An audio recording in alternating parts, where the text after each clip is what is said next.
Off the top, I just want to say that we're going to continue to push to have the federal government improve the paid sick leave. This is vital.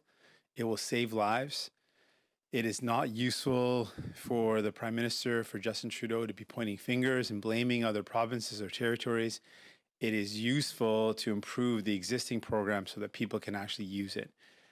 The Liberal government knows that it's not where it needs to be. Justin Trudeau knows that it's not as flexible or covering enough of a worker's salary or as easy to access as it should be. They know this because the program hasn't had the uptake that they expected it should. We know this, so let's fix it. New Democrats have been calling to fix this program so people can get the help they need and we can keep people safe. We also need to get vaccines rapidly to everyone who needs it most. And our goal must be to vaccinate all Canadians as quickly as possible. Donc, on va continuer de mettre la pression sur le gouvernement fédéral, le gouvernement libéral, d'améliorer le programme de congé des maladies payées. C'est un programme que les néo-démocrates ont forcé le gouvernement de mettre en œuvre. Mais le programme, c'est clair, ne fonctionne pas pour aider tous les travailleurs et travailleuses. Donc, on doit l'améliorer, rendre le programme plus flexible. Il doit couvrir tout le salaire d'un travailleur et travailleuse et ça doit être plus rapide pour accéder. Donc, on va continuer de mettre la pression sur Justin Trudeau d'améliorer ce programme. Il sait que le programme ne fonctionne pas au niveau qu'il doit fonctionner et on peut le régler, on peut le corriger. On exige le gouvernement de faire ça. Deuxièmement, c'est aussi en même temps notre priorité de s'assurer que tout le monde soit vacciné, en particulier les gens qui en ont le plus besoin, les travailleurs de première ligne. On doit mettre tous les efforts, tous les ressources possibles pour faire vacciner toute la population parce qu'on veut retourner à nos vies pour connecter avec les gens. Donc, c'est essentiel qu'on soit vacciné. Merci, thank you, and I'm ready for your questions. Je suis prêt pour vos questions. Thank you. We will now take questions. We will take questions on the phone first. We'll start with 3 questions, and every journalist can ask 1 question and 1 follow-up. Merci. Nous allons maintenant prendre des questions au téléphone. Nous demandons aux journalistes de poser une question de suivi. On va commencer au téléphone aujourd'hui. Opératrice. Thank you, merci. Please press star 1 at this time if you have a question. S'il vous plaît, appuyez sur l'étoile 1 maintenant pour poser une question. Et la première question est de Catherine Lévesque, la presse canadienne. La parole est à vous. Oui, bonjour, M. Singh. Bon, je vous ai toujours la première question, hein? C'est formidable. Ah, écoutez. C'est comme ça. Écoutez, je voulais vous parler de C19 parce qu'il y a eu ce bâillon hier. Je me demandais pourquoi votre parti a soutenu le bâillon, justement, alors que vous répétez que vous ne voulez pas d'une élection en pleine pandémie. Donc, c'est intéressant parce que le seul fait qu'on ne veut pas avoir une élection ne change pas la réalité que les libéraux, ils veulent une élection. Donc, si on va avoir une élection, ça sera la décision du gouvernement libéral de Justin Trudeau. On veut s'assurer que l'élection est assez sécuritaire que possible. Donc, ce n'est pas ce qu'on veut faire, mais on est réaliste. On sait que le gouvernement a le pouvoir de déclencher une élection n'importe quand il veut. Et on sait que les gens ont peur d'avoir une élection. Les Canadiens étaient posé la question dans un sondage public et ils ont dit que ça serait injuste et pas sécuritaire d'avoir une élection en ce moment. Et je suis d'accord. Donc, je ne vais pas déclencher une élection, mais je ne vais pas faire déclencher une élection. Mais je sais que c'est vraiment probable que le gouvernement libéral va le faire. On doit avoir les changements dans les lois de l'élection pour s'assurer que c'est assez sécuritaire que possible. Je voulais aussi vous entendre sur la ligne 5. Je sais que ma collègue de CP vous a posé une question là-dessus hier, mais je voulais peut-être vous entendre en français. Pourquoi est-ce que le NPD s'oppose à la fermeture de cette ligne 5 alors qu'on parle d'un pipeline et donc de pétrole? Je pensais que votre parti était vraiment pro-environnement, donc je voulais peut-être vous entendre là-dessus. Oui, hein, on est vraiment pro-environnement. On veut protéger notre planète, l'environnement. On veut réduire les émissions de gaz à effet de serre. Avec cette ligne 5, c'est un remplacement d'une ligne qui existe. Et à ce moment, on a besoin de cette ligne. Dans l'avenir, ce qu'on veut créer, c'est une économie durable où on a plus d'énergie renouvelable.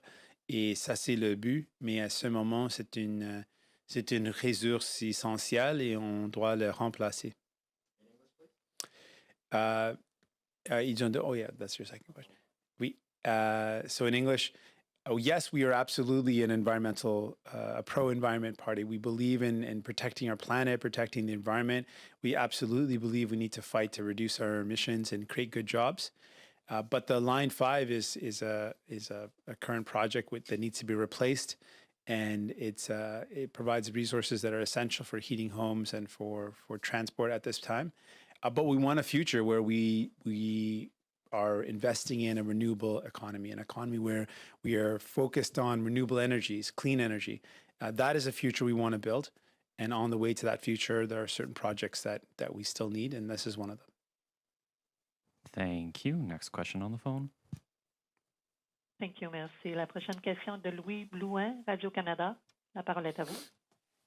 Bonjour, M. Singh. Je vais continuer sur la ligne 5. M. Trudeau en a parlé avec le président Biden, mais le président américain n'a pas l'air pressé d'intervenir en faveur du Canada. Qu'est-ce que M.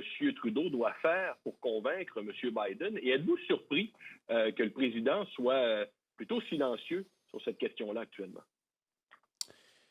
C'est inquiétant parce que c'est un projet qui est à ce moment nécessaire pour plusieurs personnes de chauffer leur maison.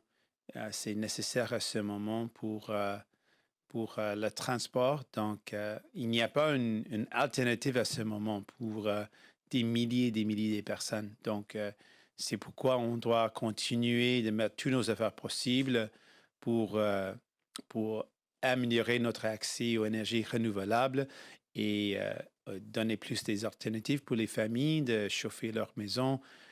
Donc, il y a une grande nécessité de continuer d'avancer rapidement pour créer une économie renouvelable avec l'énergie propre. Mais à ce moment, on a des milliers de familles qui sont menacées à cause d'un potentiel manque d'énergie pour les nécessités de leur vie. Est-ce que vous pensez que M. Trudeau doit intensifier ses efforts auprès de Joe Biden? Et par ailleurs, est-ce qu'il doit préparer un plan de contingence si, par exemple, le pipeline doit fermer, si les tribunaux ordonnent la fermeture du pipeline? Est-ce que le Canada doit se préparer et comment? La grande question, c'est les familles qui ont besoin de cette énergie à ce moment. Donc, qu'est-ce qu'on peut faire pour les aider? C'est une vraie crainte parce qu'ils n'ont pas une alternative à ce moment. Donc, ça, c'est vraiment un enjeu. Donc, oui, absolument, on doit penser c'est quoi le plan pour aider ces familles. Je mets la pression sur le gouvernement libéral de répondre à cette question parce que c'est vraiment une nécessité pour, comme j'ai dit, des milliers de familles à ce moment d'avoir accès à cette ressource. Donc, sans avoir une alternative, c'est vraiment un danger pour ces familles. Prochaine question au téléphone. Thank you, merci. La prochaine question est de Hélène Bezzotti, la Coop de l'information. La parole est à vous. Oui, bonjour, M. Singh. Je suis d'accord Bonjour. avec vous. C'est toujours Catherine qui a les premières questions. On va commencer à penser qu'il y a collision. Blague à part, je voulais vous relancer sur la question que je vous ai posée hier, Oui. sur la question de la preuve vaccinale. Je ne suis pas certaine de comprendre où vous logez sur cette question. Vous êtes d'accord ou pas? Vous êtes peut-être hésitant. Pouvez-vous nous exposer un peu plus clairement qu'est-ce qui vous fait hésiter? Merci. OK, merci. Oui, vous avez bien reconnaître ma hésitation, c'est vrai, parce que je veux savoir exactement c'est quoi la meilleure façon pour protéger la population. Et on sait, ce qui est clair, c'est le fait qu'on doit être vacciné. Donc ça, c'est clair. Donc ça, c'est ma priorité. Mais je sais que ça ne répond pas à votre question, mais je veux mettre tous mes efforts maintenant pour la vaccination. Ça, c'est prioritaire et primordial. Et la prochaine étape, qu'est-ce qu'on peut faire pour encourager plus de vaccination? Comment on peut protéger la population? Je veux écouter plus des conseils des experts pour évaluer c'est quoi la meilleure façon d'encourager le meilleur chemin à suivre. Donc, à ce moment, ça, c'est pourquoi j'ai une hésitation parce que je veux écouter plus sur c'est quoi le meilleur chemin à suivre. Je comprends ce que vous dites, mais vous, dans votre tête, entrevoyez-vous des écueils ou des problèmes à l'horizon qui vous amènent à hésiter? D'habitude, quand on dit « je veux entendre les experts », c'est qu'on a déjà quelques idées en tête puis on veut les tester. Pouvez-vous nous exposer, vous, c'est quoi les questions que vous avez en tête? C'est exactement ça, que c'est quoi la meilleure façon pour expliquer aux gens qu'on veut faire ça, parce que je pense que ce qu'on a vu dans le passé, c'est une manque d'effort sur l'explication. Donc, sans avoir un plan clair, sans le bien expliquer, ça soulève des critiques et des critiques potentiellement justes, des gens qui disent qu'on ne sait pourquoi on doit faire ça, c'est quoi le raisonnement, c'est quoi la preuve. Donc, je veux avoir un plan qui est clair, qui a un but clair aussi. Et pour moi, le but doit être la protection de la population. Donc, à ce moment, je veux voir plus des options et je veux les évaluer pour prendre une décision et pour avancer une décision qui est dans le meilleur intérêt des gens. We'll now take a question in the room. Canadian Press.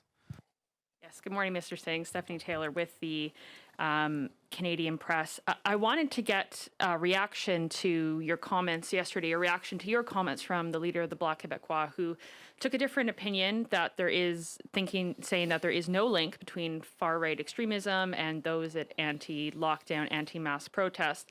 And he mentioned that any suggestion that that was the case, there was some political motivation or political gamesmanship kind of behind that. What do you make of that?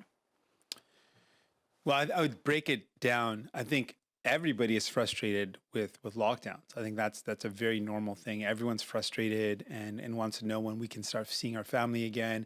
Everyone wants to know when we can start going out and enjoying the connections that make our lives so important. Everyone is frustrated about that. So that's everybody. The specific anti-maskers, the people that are specifically fighting against masks, I'm thinking about the people that go to a store, a crowded store, pull down, don't wear a mask and then yell at people, purposefully trying to disrupt and agitate and attack people. Those people are there's clear links between the anti-maskers and people that are trying to take advantage of people's frustration. Just the same way we saw when people are worried about their jobs and they're worried about the cost of housing.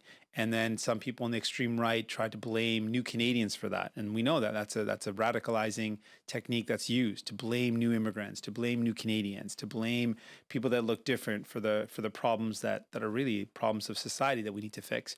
So that's a playbook that the extreme right has used. And so there's clearly, if you look at the people that are speaking in terms of anti-mask and the people that are in the leadership and some of the people that are trying to use those events to recruit people to the extreme right, there's clearly a connection.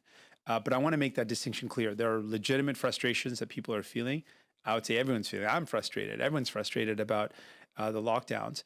And there's people that are purposely contrary to things like the mask because they are purposely trying to divide people. That is a very different thing.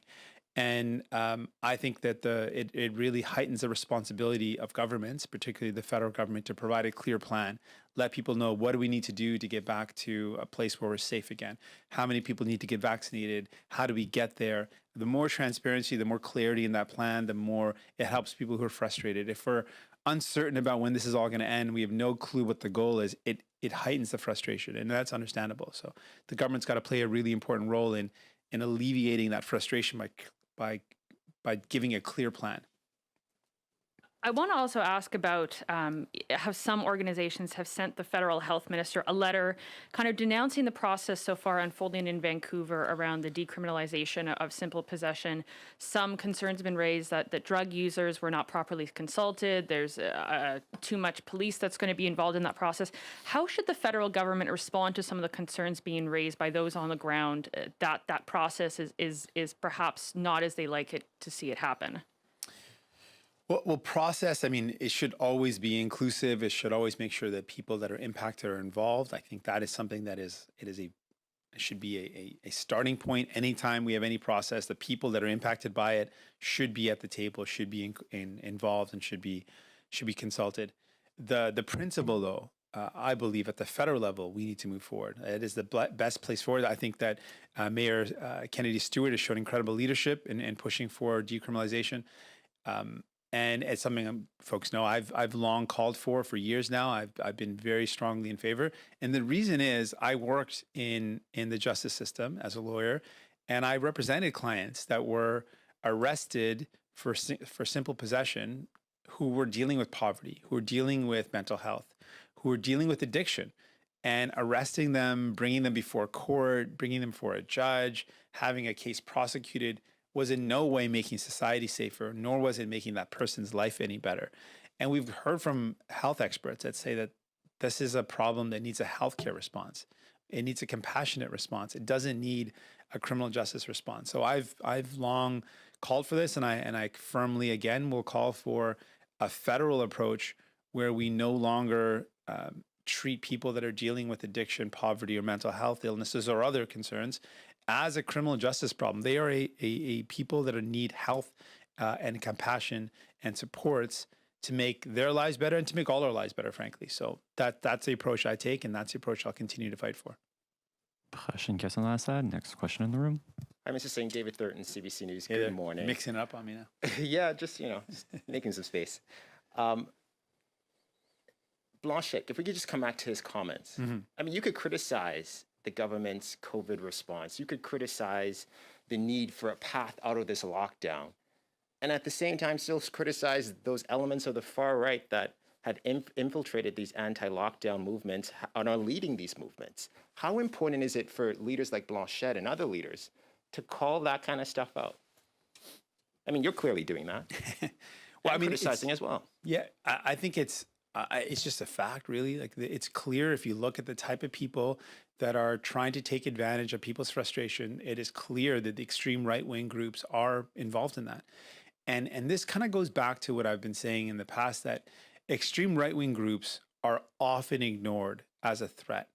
And they've shown again and again that extreme right-wing groups are the real threat to Canadian security. They are the ones that are radicalizing people to go out and commit acts of violence.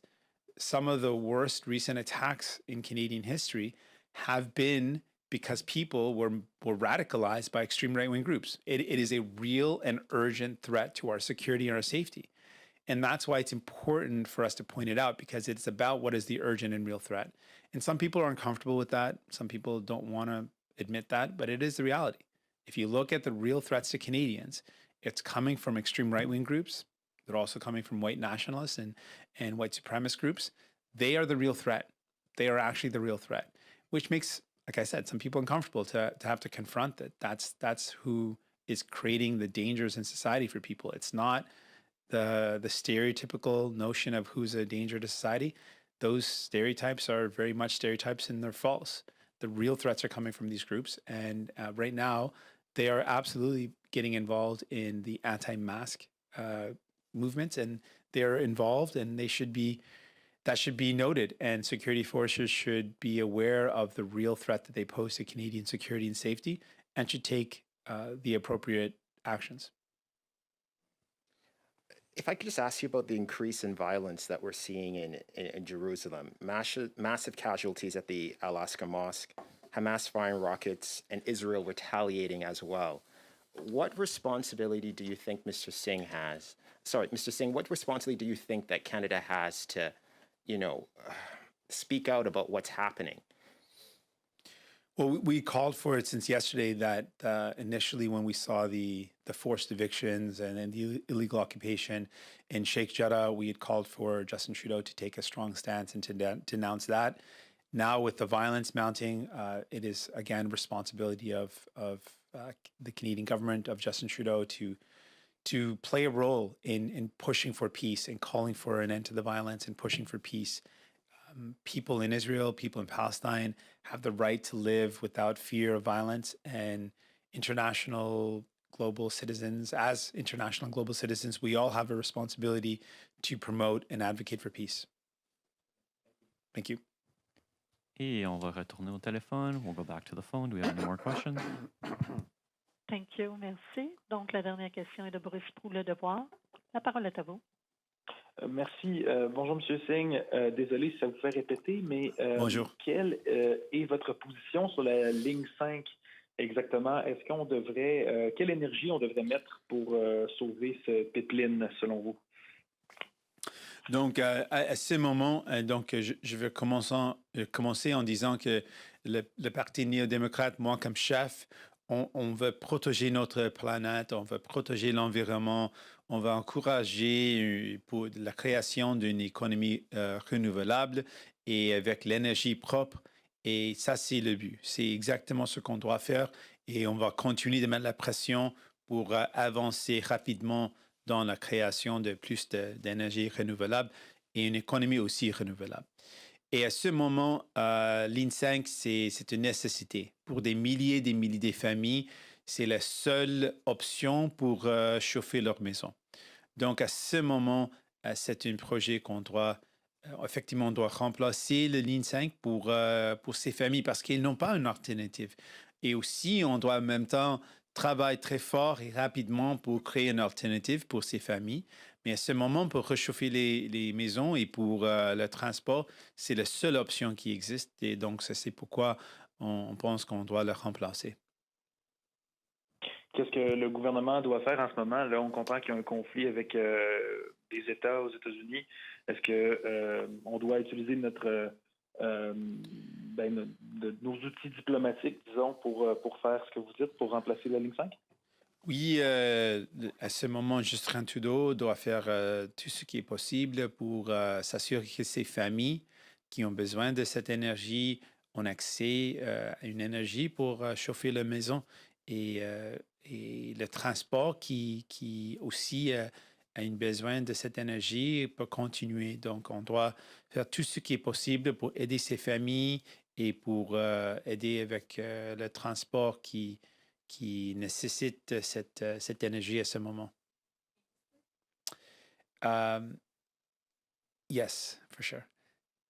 At this point, what we need to do is make sure that the families, the thousands of families that rely on this energy have an option. Right now, the only option for thousands of families to heat their homes and for some vital transportation is Line 5. That is the only option. And that's why we've been calling in the past and still calling for an alternative. People need to have an alternative. We need to rapidly invest more in renewable energy and alternatives for people to heat their homes and for transport. But at this time, there is really no other option for thousands of families than Line 5. It is essential and it should be replaced. And we need to use the tools we have to protect these families.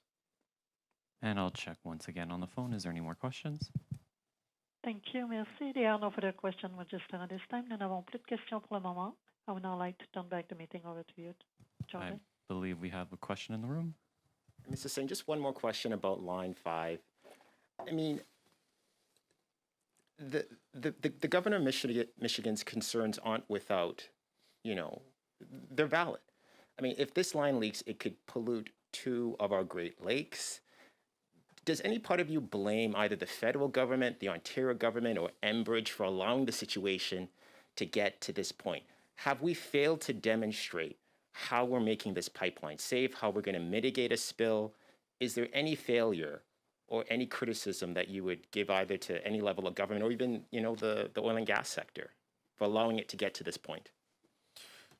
Yeah, I mean, I think that's a very good question because it shouldn't have never have got to this point where we're at like the 11th hour right at the end and there's this deadline, and people require and are dependent on this energy, and we're at this point. Like, this is very poor planning on so many levels, that we're at this this last point, and people are like, what's going to happen next? I've been talking with the families that are at risk. There's also thousands and thousands of jobs at risk right now, without, again, any alternative for these workers. So there's a lot of risk, and it all seems so last minute. And along the way, there could have been steps taken by many different players, from governments to the actual sector itself, so that we didn't get here. That's all very true. We're here now, and hopefully this is another example of why we need to, one, make sure that this is resolved, but that we are working very aggressively to make sure that we're not back in this situation again. We invest in renewable energy. We have alternatives for people to heat their homes. We've got alternatives for transportation. This is really an example of why we need to work really hard for a future that is renewable, and we're not in this position again. And this concludes the press conference. Thank you. Merci, thank you.